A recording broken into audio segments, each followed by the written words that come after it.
Class 10ਵੀਂ ਸਮਾਜਿਕ ਸਿੱਖਿਆ ਦੀ ਰੋਜ਼ਾਨਾ ਅਸਾਈਨਮੈਂਟ ਭੂਮੀ ਵਰਤੋਂ ਅਤੇ ਖੇਤੀਬਾੜੀ 8/10/2020। ਰੋਜ਼ਾਨਾ ਦਾ ਕੰਮ ਜਮਾਤ 10ਵੀਂ ਸਮਾਜਿਕ ਵਿਗਿਆਨ ਪਾਠ 6ਵਾਂ ਭੂਮੀ ਵਰਤੋਂ ਅਤੇ ਖੇਤੀਬਾੜੀ। Learning outcomes. ਦੇਸ਼ ਵਿੱਚ ਉਪਲਬਧ ਕੁੱਲ ਭੂਮੀ ਨੂੰ ਅਲੱਗ-ਅਲੱਗ ਮਦਾਂ ਜਿਵੇਂ ਕਿ ਖੇਤੀ ਖੇਤਰ, ਚਰਾਗਾਹਾਂ, ਵਨ ਅਤੇ ਬੰਜਰ ਭੂਮੀ ਦੀ ਵੰਡ ਨੂੰ ਸਮਝਾਉਣਾ।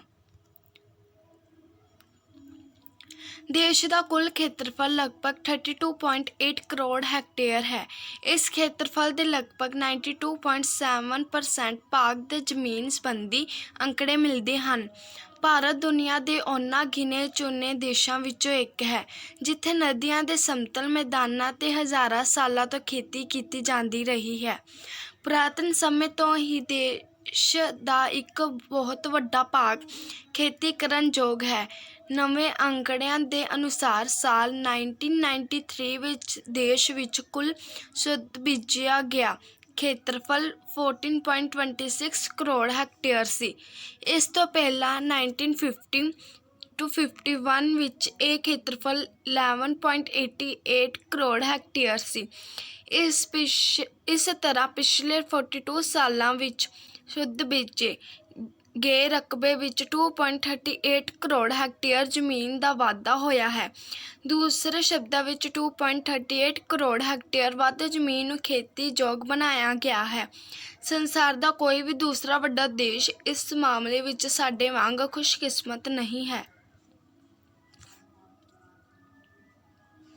ਭਾਰਤ ਵਿੱਚ ਸਾਲ 1992-93 ਦੇ ਭੂਮੀ ਵਰਤੋਂ ਮਿਲਣ ਵਾਲੇ ਅੰਕੜਿਆਂ ਦੇ ਅਨੁਸਾਰ ਪਿਛਲੇ 4 ਦਹਾਕਿਆਂ ਵਿੱਚ 2.38 ਕਰੋੜ ਹੈਕਟੇਅਰ ਵੱਧ ਜ਼ਮੀਨ ਸ਼ੁੱਧ ਬੀਜੇ ਗਏ ਖੇਤਰ ਨੈਟ ਏਰੀਆ ਜ਼ੋਨ ਵਿੱਚ ਜੋੜੀ ਗਈ ਹੈ। ਕੁੱਲ ਰਿਪੋਰਟ ਅਤੇ ਖੇਤਰਫਲ ਦਾ ਕੇਵਲ 47.0% ਹਿੱਸਾ ਹੀ ਸ਼ੁੱਧ ਬੀਜਿਆ ਗਿਆ ਖੇਤਰ ਹੈ। 1.24% ਖੇਤਰ ਵਾਲੇ ਦਰੱਖਤਾਂ ਦੇ ਅਧੀਨ ਹੈ। 7.83% ਜ਼ਮੀਨ ਸਨਵੀ ਜ਼ਮੀਨ ਹੈ। ਸਨਵੀ ਜ਼ਮੀਨ ਫਾਲੋ ਲੈਂਡ ਵਿੱਚ ਹਰ ਸਾਲ ਫਸਲਾਂ ਨਹੀਂ ਪੈਦਾ ਕੀਤੀਆਂ ਜਾਂਦੀਆਂ ਬਲਕਿ 2 ਜਾਂ 3 ਸਾਲਾਂ ਵਿੱਚ ਕੇਵਲ ਇੱਕ ਫਸਲ ਹੀ ਲਈ ਜਾਂਦੀ ਹੈ।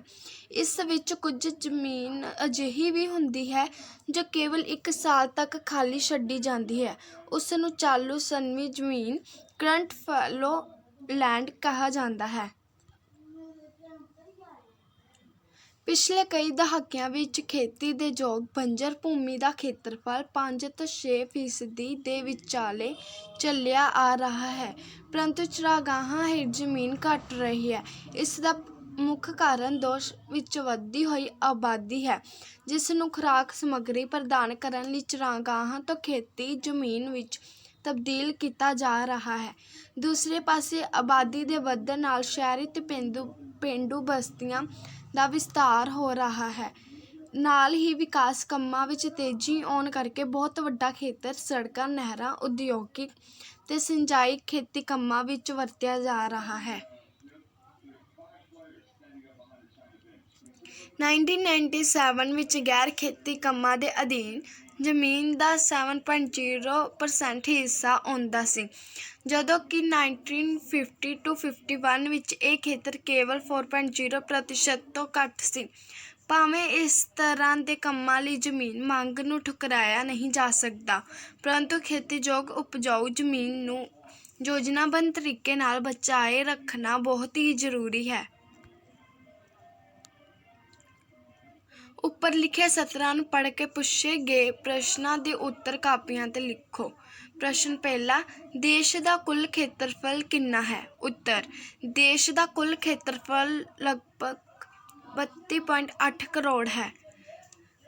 ਪ੍ਰਸ਼ਨ ਦੂਜਾ, ਚਾਲੂ ਸਨਵੀ ਜ਼ਮੀਨ ਕਿਸ ਨੂੰ ਕਿਹਾ ਜਾਂਦਾ ਹੈ?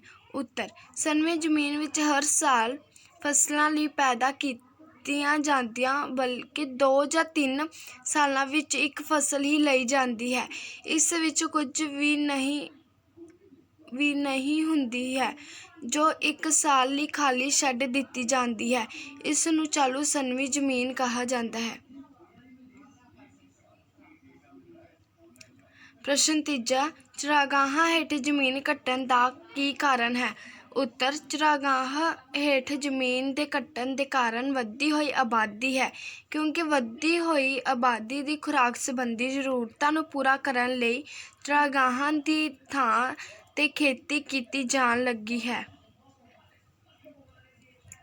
प्रश्न चौथा, भुपिंदर अपने भरा नूं दस रहा सी कि साडी जमीन हुण पहले वर्गी उपजाऊ नहीं रही, 2 साल बाद इस तो फसल प्राप्त हो सकेगी। बच्चों, तुसीं दस सकते हो कि मलकीत दी जमीन किस तरह दी है? उपजाऊ जमीन, सनवी जमीन, पथरीली जमीन, इन्हां विचों कोई नहीं। उत्तर सनवी जमीन। सही गलत वाकां दी चोण करो। सनवी जमीन विच हर साल फसलां नहीं पैदा कीतियां जांदियां। सही। आबादी दे वधण नाल शहरी ते पेंडू बस्तियां दा विस्तार नहीं हो रहा है। गलत। 1997 विच गैर खेती कंमां दे अधीन जमीन दा 4.0% ही हिस्सा हुंदा सी। गलत।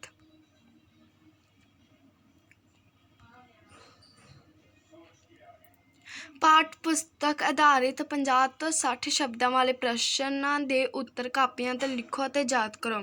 प्रश्न पहला, भारत दी अनेकतावां विच एकता नूं 2 तत्थां नाल स्पष्ट करो।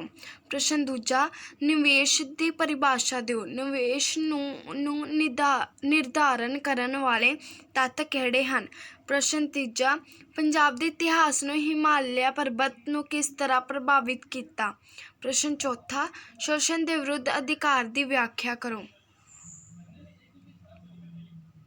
प्रश्न, भारत दी अनेकतावां विच एकता नूं 2 तत्थां नाल स्पष्ट करो। उत्तर, हेठ लिखे 2 तत्थां के आधार उत्ते असीं ਇਹ आख सकते हाँ कि भारत दी अनेकतावां विच एकता पाई जाती है। भारत के तरातली स्वरूप विच बड़ी भिन्नता है। जे देश के उत्तर विच हिमालय पर्बत है तो दक्षिण विच प्रायद्वीपी पठार है। उत्तर के विशाल मैदान भी भिन्नता नूं गहरा करते हैं।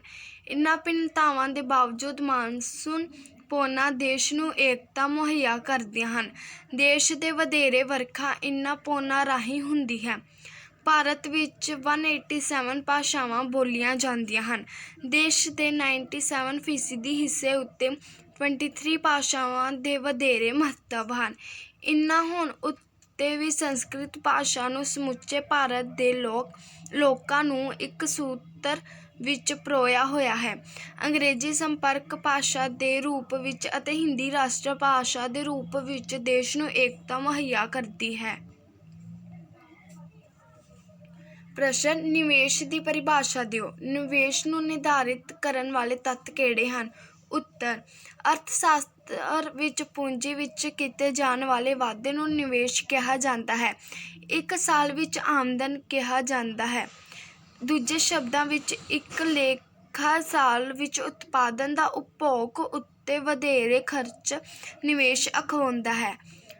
श्रीमती जान रायबंस ने शब्दां विच निवेश का अर्थ पूंजी विच होण वाले वाधे तो है जो उस समय हुंदा है जदों कोई नवां मकान बनाया जाता है जां कोई नवीं फैक्टरी बनाई जाती है। निवेश तो साडा भाव वस्तुआं दे वर्तमान भंडार विच वाधा करन तो है। निवेश के निर्धारित तत्त। निवेश मुख्य रूप विच 2 तत्तां उत्ते निर्भर करता है। लाभ की दर जां निवेश की सीमांत कार्यकुशलता, ब्याज की दर जां निवेश की लागत। एक समझदार उद्यमी तां ही निवेश करेगा जे पूंजी की कार्यकुशलता ब्याज की दर तो वध है। इस तो उल्ट जे ब्याज की दर पूंजी की सीमांत कार्यकुशलता तो वध लगती है तो निवेश करने की प्रेरणा नहीं रहेगी। प्रश्न, पंजाब के इतिहास नूं हिमालय पर्बत ने किस तरह प्रभावित किया? उत्तर, हिमालय पर्बत ने पंजाब के इतिहास ते हेठ लिखे प्रभाव पाए सन। पंजाब भारत का दरवाजा।